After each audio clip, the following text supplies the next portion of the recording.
койгонго байланыштуу эрежелерди кайсы айдоочу бузду? Азыр бул жерде сүрөттү карасаңыздар, эки унаа токтоп турат.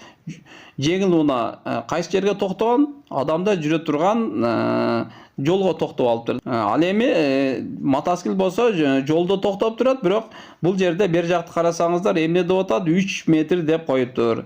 Негизи өз эреже боюнча капталдагы аралык 3 метр болуш керек. Аны билебиз. Азыркы учурда кайсы унаа бузуп атат? Жеңил унаа албетте бузду, себеби ал тротуарда токтоп алган. Ал эми мотоциклчи.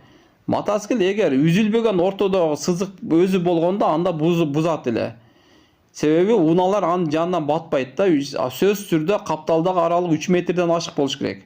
Кем болбош керек. Бирок азыркы учурда үзүлбөгөн сызыктын жанында мына мотоцикл жакта үзүк сызык бар экен. Демек үзүк сызык болгондо аркадан келген унаалар эмне кылат? Ушул жерден тиги каршы жака чыгып, айдап кетсе, тебелеп өтүп кетсе боло берет.